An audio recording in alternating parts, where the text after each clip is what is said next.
বিসমিল্লাহ আসসালাতু আসসালামু আলা রসুলিল্লাহ সাল্লাল্লাহু আলাইহি ওয়াসাল্লাম। আজকে আমি আপনাদেরকে কিছু বিষয়ে কথা বলবো যেগুলা আপনারা main stream media BBC, CNN অথবা বাংলাদেশের মিডিয়াতে পাবেন না।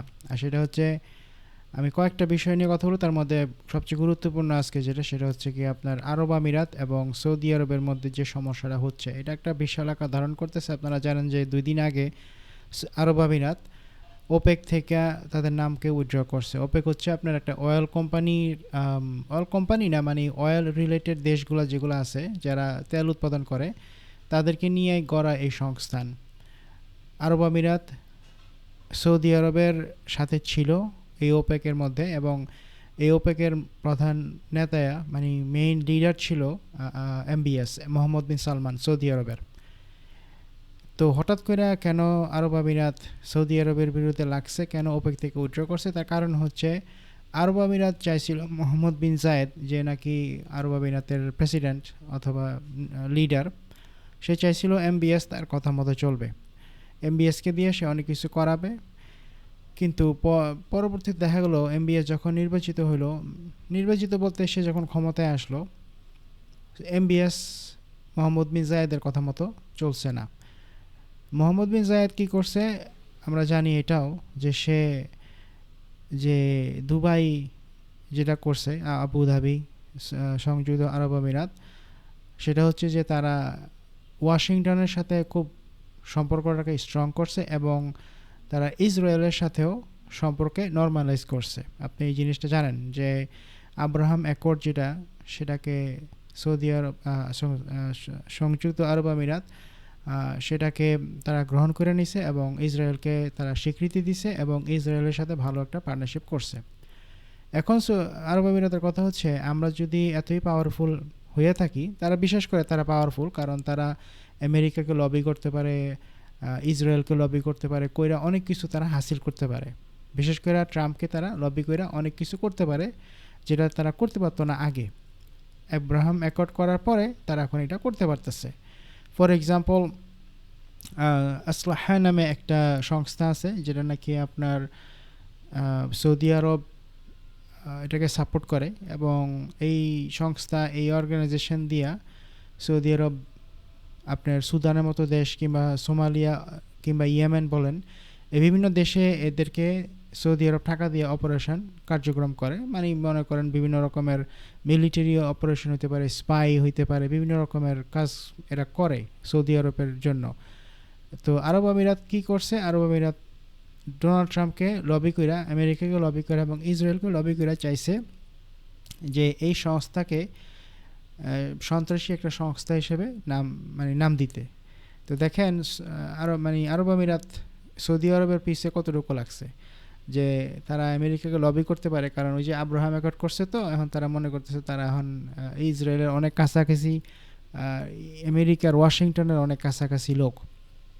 এত কিছুর পরেও কিন্তু আপনি দেখবেন যে এমবিএস মোহাম্মদ বিন সালমান কিন্তু কোনোভাবেই মোহাম্মদ বিন জায়েদের কথা শুনতেছে না, আরব আমিরাতের কথা শুনতেছে না। তো মোহাম্মদ বিন সালমান যেদিন নাকি ওপেকের মিটিং ডাকলো, সবাইকে রাখছে আপনার আরবের মানে যে সমস্ত দেশগুলো আছে আরব ভূমির, যারা নাকি বিশেষ করে আপনার ইরানের দ্বারা আক্রমণ হয়েছে, আক্রান্ত হয়েছে, ইরান যাদেরকে অ্যাটাক করছে। আমরা জানি ইরান অনেক মিলিটারি বেস, আমেরিকার মিলিটারি বেসে অ্যাটাক করছে। যেদিন আপনার এমবিএস এই সমস্ত দেশগুলোকে ডাকলো যে চলো আমরা মিটিং করি এবং ইরানের বিরুদ্ধে কিছু একটা ব্যবস্থা নেই, কী করা যায়, সেই দিনই আরব আমিরাত কী করলো, ওপেক থেকে উইথড্র করলো। ঠিক সেম ডে মোহাম্মদ বিন জায়েদ একটা মেসেজ মোহাম্মদ বিন সালমানের পাঠাইছে, সৌদি আরবকে পাঠাইছে, সেটা হচ্ছে যে আমি আর তোমার এই সমস্ত মিটিংয়ের মধ্যে তোমার মানে এই সমস্ত এই মিটিংয়ের যে আপনার মানে যে চালাইছে, মিটিংটার হেড যে ছিল সেটা ছিল মোহাম্মদ বিন সালমান। তো আরব আমিরাত বলতেছে আমি আর এই সমস্ত মিটিংয়ে তুমি কথা বলবা, লেকচার দিবা আর আমরা শুনবো তোমার কথা মতো, ওই দিন আর নাই। ওই দিনই ওপেক থেকে আরব আমিরাত তাদের নাম সরাইয়ে নিছে। মানে তারা এখন মনে করে যেহেতু ইহুদিরা তাদের সাথে আছে, যেহেতু ইসরায়েল তাদের সাথে আছে, এবং যেহেতু ইসরায়েল সাথে আছে, তার মানে বাই ডিফল্ট ওয়াশিংটনও তাদের সাথে আছে। কারণ আমরা জানি যে বর্তমানে ট্রাম্পকে চালায় কে, ইহুদিরা, নেতারা, ইহুদির যে লবি আছে এইপ্যাক, এই সমস্ত টাকা দিয়ে কিন্তু আমেরিকাতে আপনার প্রেসিডেন্ট নির্বাচিত হয় এবং ক্যাম্পেইন করে, ইলেকশন করে। এটা সম্পূর্ণ ভুল হয়েছে আপনার আরব আমিরাতের। এখন দেখতেছে যে এমবিএস আসলে আরব আমিরাতেরকে এতটা তোয়াক্কা করে না, এক্সকিউজ মি। যার কারণে আপনার মিডল ইস্টের মধ্যে এখন একটা বিশাল সমস্যা দাঁড়াইছে। এখন ট্রাম্প যখন আপনার ইয়েতে গেছে, চায়নাতে গেছে, চায়নাতে যাওয়ার আগে আপনারা জানেন, দেখছেন যে ইরান কিন্তু চায়নাতে গেছে, এবং ইরান চায়নার যে শি জিনপিং যে প্রেসিডেন্ট আছে তাকে কিন্তু ইরান সব কিছু বুঝাই দিছে যে ট্রাম্প তোমার দেশে আসতেছে, কিছুদিন পরে ভিজিট করবে, যেটা নাকি সে করছে। এবং সে যখন এই সমস্ত বিষয় নিয়ে কথা বলবে আমাদের সাথে, স্ট্রেট অফ হরমুজ নিয়ে, আমাদের নিউক্লিয়ার বোমা নিয়ে, তুমি just play along with him, like don't try to object to anything, just play along. মানে ট্রাম্পের সাথে একটা ভালো সম্পর্ক রাখো, আমাদের নিয়ে ট্রাম্পের যে সমস্ত বক্তব্য থাকবে, যে সমস্ত কথাবার্তা সে বলবে, পাগলামি সাগলামি, এগুলো নিয়ে তোমার মাথা ব্যথা করার কিছুই নাই, এমন দরকারও নেই।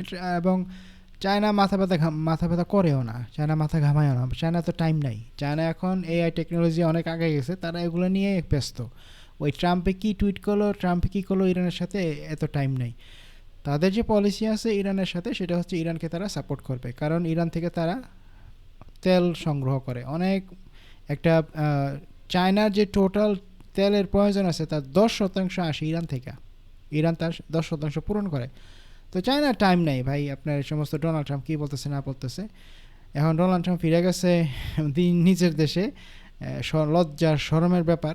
এই কারণে সে এখন টুইট করতেছে, সে বলতেছে যে ও চায়না বলছে ইরানকে তারা সাপোর্ট করবে না, মিলিটারি দিয়ে সাপোর্ট করবে না। ও চায়না বলছে হ্যাঁ ইরানের পারমাণবিক বোমা থাকতে পারবে না। আসলে এই সমস্ত ফালতু কথা, চায়নার টাইমও নাই।